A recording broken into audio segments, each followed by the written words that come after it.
Other business. Approval of resolution for 2016 CDBG application.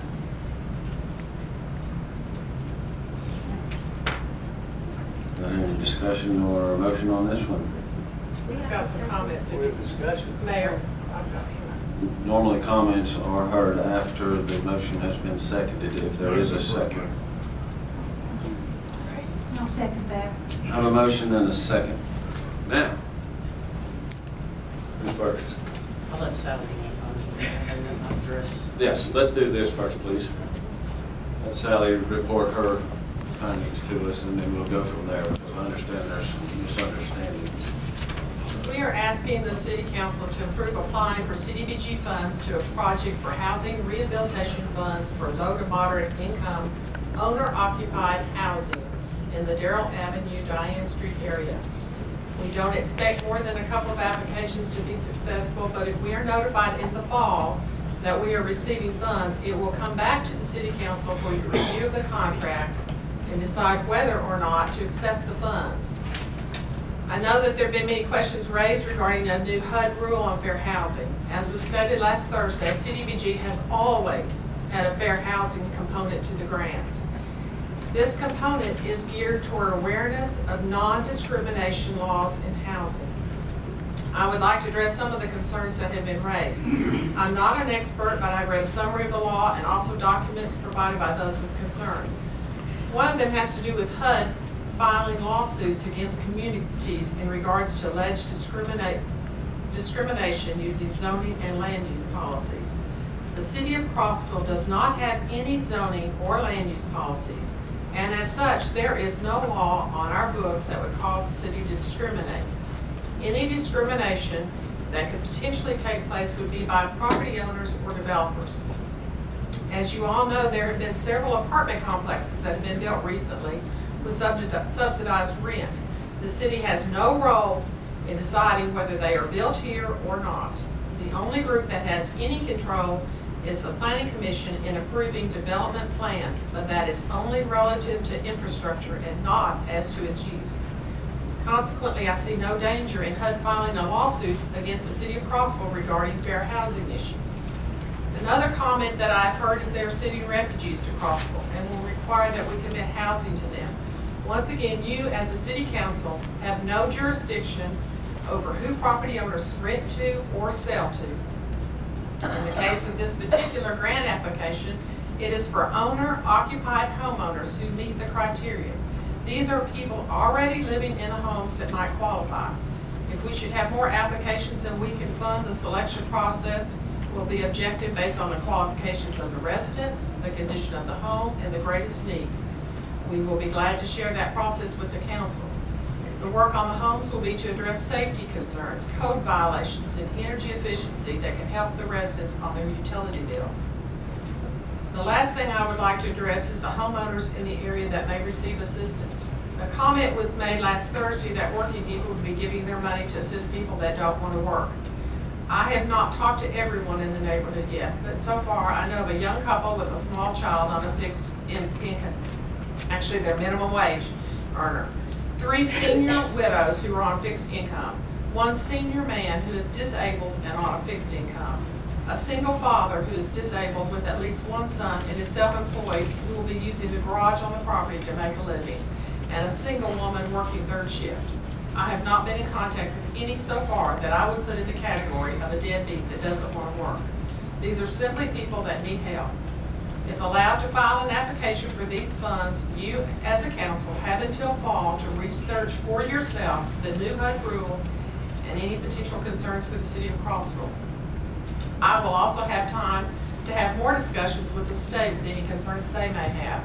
I am currently serving as the representative for cities on a statewide advisory board for the CDBG program and have access to those that lead and guide this program. Thank you. Thank you. Yes, sir. State your name, please. My name is Chuck Lawrence. In responding directly to Ms. Oglesby, whether or not the city currently exercises any authority over planning in the city or elsewhere, once you now accept any HUD funds any whatsoever for whatever reason, after this rule was passed, you no longer have the authority. That authority is abdicated to HUD and their committee to review any analysis or information that you provide on whatever development, zoning, or planning issues you have. It also enables individuals to come in if you were to allocate some funds to improve a home for a single mother. If she's not of an approved group, any individual could come in and file suit against the city through its planning commission and the allocation of those funds. This is going to tie up time, effort, and money to deal with the lawsuits. The fundamental issue I have with this, as I think Howard mentioned last week, is if the city of Crossville has people in need, the city of Crossville ought to take care of that.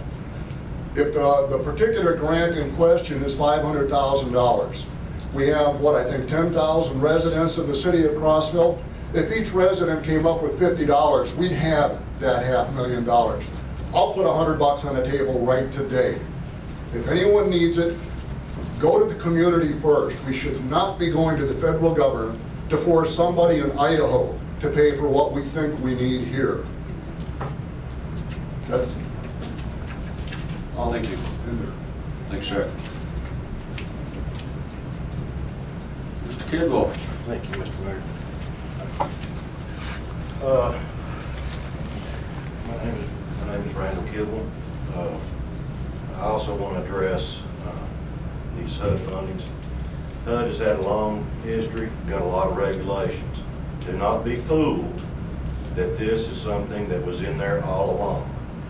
This is new, okay? It is absolutely new. Just like under the Affordable Care Act that this nation has faced, I think our former Governor Bredesen even fought against Medicaid expansion because of the strings attached, okay? This is no different. There are strings attached. There's a reason that it's $500,000 because that puts you in the category of having to accept the mandates of HUD. When you go to that $500,000 mark, then you are under their thumb. Now what this is going to evolve into is essentially they will decide zoning for us. Yeah. They will tell us who can live here, who cannot. Now I don't know about the rest of the communities, but this ought to be our decision, not HUD's, on who lives here. All right? So don't be fooled into believing that there are not strings attached to this. I have actually not read a summary. I actually went into HUD's website and read this stuff. It is dangerous. It's dangerous for our community, and you ought to reject this out of hand. This thing failed the other night for a lack of a second. What are we doing here today? Thank you. Thank you.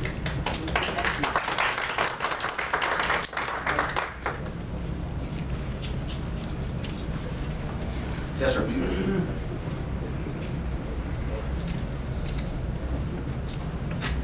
Howard Burnett, and I agree with all the previous comments. I would like to address, and it's wrong on multiple fronts, so I would like to just address one of the other ways that it would be wrong for the city of Crossville to accept this $500,000. All of us in the room would agree that slavery is wrong. I mean, we would all agree that it's wrong to have slavery. Well, one of the fundamental things that's wrong with slavery is that it's taking one man's labor and giving that labor to someone else. At the core of it, that's what slavery is about. I would submit to you that accepting this $500,000 is just another form of slavery. We're going to enslave someone else to produce $500,000 and give it to 10 people here in Crossville. It's a form of slavery. I would encourage you to read, for example, Frederick Bastiat, the law. It's only 75 pages. You can get it free download off the internet in a PDF. You could also, if you like YouTube, you can have them read it to you for free. The French we went capitalistic in our revolution. The French went socialistic. This was addressed back, written about 1850, and he was addressing the problem of socialism, why it's wrong. 75 pages, well worth your time to read. Frederick Bastiat, B-A-S-T-I-A-T, The Law. So I encourage you to read it. But this thing is wrong on multiple fronts. I urge you to vote no, reject $500,000. Thank you. Thank you, sir.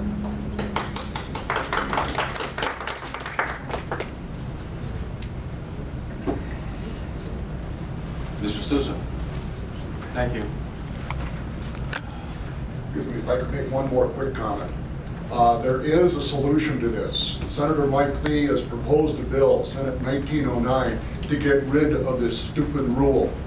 That's where we need to focus our energy. Get Alexander and Corker to back that up and get rid of the problem. Then we can go back to business.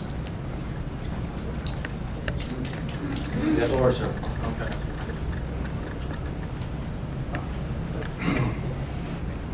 How are we going to do this? Thank you. Okay. I'll be back.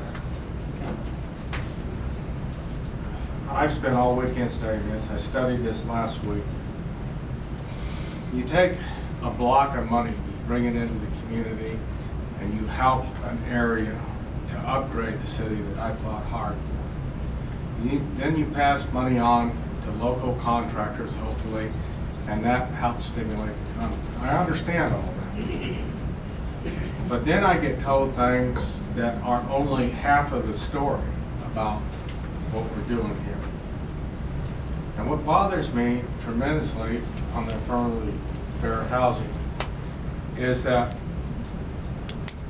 HUD is supposed to provide us with data, okay? Mapping data and mapping tools. I've not seen any of that. I've not seen what our region is. And that's part of this. That's hidden down there. What is the region? Now you go up north, and Chicago's region goes all the way into Illinois, and past Illinois into Iowa. And it says in there that we have to be racially and ethnically compatible. People keep throwing up Muslims and they throw up refugees. That has nothing to do with this, okay? It has to do with ethnically and racially balances, okay? So we don't even know what we're dealing with here. We don't know if this includes Chattanooga, Nashville, Knoxville, Atlanta, and certainly is within the realm of some of the other ones, areas that have been designated. I haven't seen anything from HUD that shows what the area is. And then it requires the city to come up with a plan to say how we're going to be at the same equal level. And that's what the July HUD rule said. I'm not making this up. I'm not creating something. That's what it said. And that's what in fact. Now there's another side to this. Do we throw the dice and do we gamble? Do we say, well, after the election, that the people in charge of HUD will no longer be there, there'll be new administration, and they will drop this like a hot potato? I don't know. I don't know what the answer is to that. Do we want to gamble with this? Okay? But the way they do this is they go to the cities, and the idea, and I've seen this in California, the idea is they take the areas that have become a problem and a slum, and they move the people out to the middle income areas. Now that can work if it's done right. It costs a lot of money, and it bankrupted that area of California on rehousing. Okay, but they do it by giving a voucher to the cities to go to the suburbs and to go out to the municipalities. Okay, and that's what's in the program. And I'm not comfortable with that. I'm not comfortable at all with that. And I asked at the last meeting that we put this on a workshop so we could talk about this. And I didn't get any support on That's, we're a democracy up here, and the majority of the council rules. I understand that. But what I don't understand is how on Thursday, this was decided, and then on Friday afternoon, it was an emergency. Okay? And a special call meeting was called because it was an emergency, after we've told the people that this deal was over. So, there's not adequate time for this to be put in the newspaper, okay? We did meet the 24-hour rule. It was advertised on the radio. I understand that. But it was also advertised to be conducted on a national holiday when the city website says the city hall is closed. Please, let me finish. I'm not doing this for any kind of publicity here. What we've done here, I believe, is we have improperly did notice, and I'm not going to waste my time like I did on the 10 December meeting. I believe that the state's going to be notified on this, because we let people believe one thing and then we turn around and did something else. And because of the holiday, it obscured it, okay? And since the deadline for submitting this is 26 February, it escapes me what the emergency is. And the state clearly states that special call meetings are for emergencies. So, given that, I will not take any legislative action here today. I will not vote, I will not abstain. I'll be here just so people won't say I didn't show because I got my feelings hurt. But I will not participate in any legislative action today. Thank you. Thank you. Yes, sir. My name is Arthur Volland. I was a housing commissioner in Madison, New Jersey for 7 years. I was involved in housing up there for a really long time. I was a landlord for a lot of years too.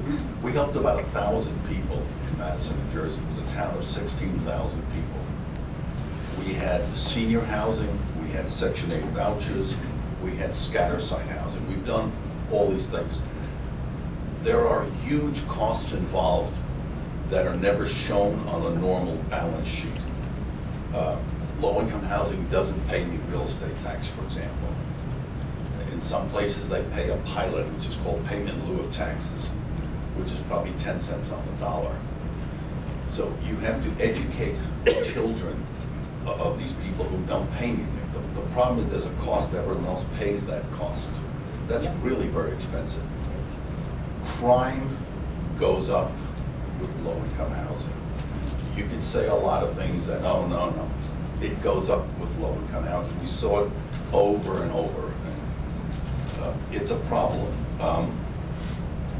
You may not discriminate. What happens in the real world is that people will tell their cousin, their uncle, their brother, their mother, their father, their son, this is a sweet deal. You not only get $500 or $600 as a housing voucher, you get food stamps, you get free medical. It's a whole thing. It brings in a group of people that are not necessarily incredibly helpful to your community. It's not a net add. Is that in reference to this project? It's part of this, but it's part of all public housing. As you so-called add public housing, it's not a net add. It tends to cost everyone else more to support that. These are privately owned, Oh, so this is not public housing. owner-occupied residents. We dealt with Section 8 vouchers, These which are are the- We're not those are dealing not with the- Section 8 vouchers. It's very similar. No, this is not. These are people that just own their home. And they live That's there. areas. That's it. They get nothing. They get no tax credit. This is no reference at all to Section 8 housing. I think when you bring in more low-income housing, We're not bringing any in. you're getting money from the government. There are always incredible strings attached. I know you chuckle, but it's really not that funny in the real world. There are so many strings attached to the free money that it costs you a lot more in the long run. And maybe because you're a bureaucrat or something, I don't know. Excuse me, I I don't know. represent that term. Mayor, these A bureaucrat is somebody who works for the city. It's not a bad term. Yes, it is. The connotation Not in is- my book, it's not, no. But everyone else has to pay the bills, and that's a problem. Thank you. I'm just offering Mayor, I've got a comment. if I could. Yes, sir. Sally, we're gonna take any federal money on downtown, and did we take any federal money as of yet on downtown project? Yes, the state revolving loan fund is federal money that is paying for the water lines. If we There's got, hardly any grants that we take that don't have some federal money in it. you know, the money's there. I'm pleased to support this for somebody that maybe couldn't do it themselves, that's owned these homes for several years. Because the federal government is designed this way. If they're gonna take our money and distribute it in Utah. So the fellow a minute ago that mentioned Utah coming to Crossville, whether we accept this or not, that's gonna happen. And control is different. Who do they control? And Point of infrastructure order. is different. than- Point of order. If somebody has the floor, sir. Yes. I ask the chair to come up. I would like to make a comment. Come to the podium, please. State your name.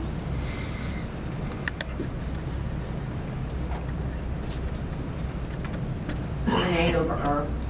We've been discussing whether this is a good idea or not, and from the looks of it, most of the people here think it's not a good idea. There's always strings attached, and to get down to the basics, we all know where the federal government is coming from.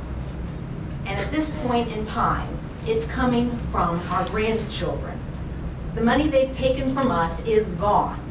There is no pot of money there anymore. So you are just adding to the problem. You are compounding to the problem by taking this federal money.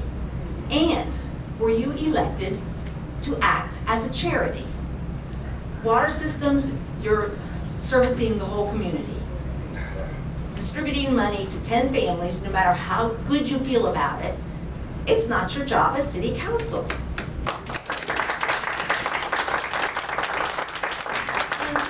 Government cannot be a charity, because charity is money that is voluntarily given. This money is taken. It is confiscated. We are confiscating this from the future of our children. That's all I have to say. This is wrong. Thank you. Yes. I'd like to address a point that Danny made to the chair. He's got a good point, taking the money if somebody else doesn't. Two things wrong with that. Nobody said there are only 4 types of block grants listed in that new rule that apply here. One is CDBG, the other is some kind of age deal, a partnership, housing. I'm sure Sally has the specifics there. That's where you come under this new rule. And this new rule is abhorrent. That's why there is repeal efforts being made in Congress at the time. And, you know, you're taking state revolving fund as federal money. But I'm sorry, that isn't HUD money, that's revolving fund, and I believe you have to pay revolving fund back. That's only my point that I have on this. Everybody else has done a good job.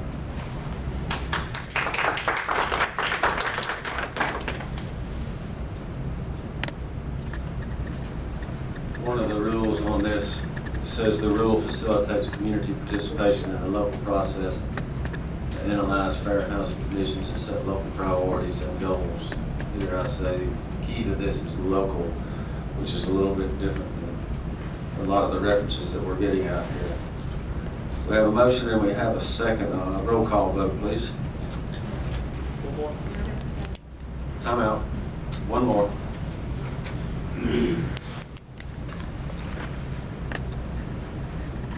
My name is Thomas Jones.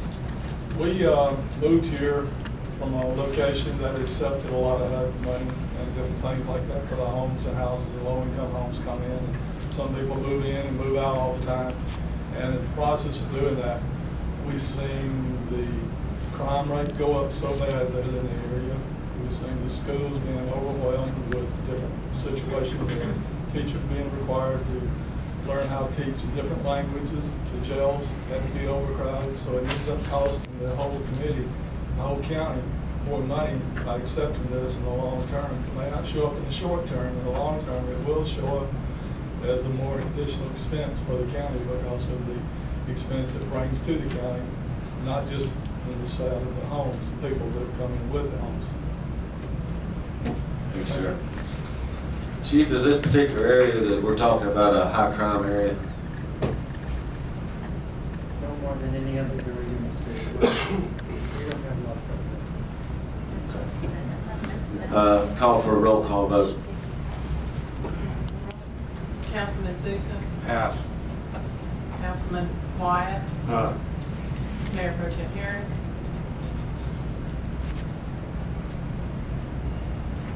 Aye. Councilman Carlin, Mayor Mayberry. Aye, motion carries. Hey, I'd like to, can I say something there? Yes. Okay, you'd already called. Just keep in mind, this is just an application to submit for the grant money. There's no guarantee that we're even gonna get this grant money. Right. But Then you should have voted no. the fact of it is, we accept grant money on nearly every project we do. You know, I'm kind of disappointed, Councilman Sousa always makes these negative comments regarding these special call meetings. Point of order. There's no Point of order, this is personal. Mayor, he took a tax on this council that you allowed. Point of order. I don't want to explain why we're here today. Please explain it. What is the I have a work but schedule that- all week long. Mayor, Saturday. the chair has to make a decision on my point of order before business goes on. I'll allow Councilman Carly to speak without personal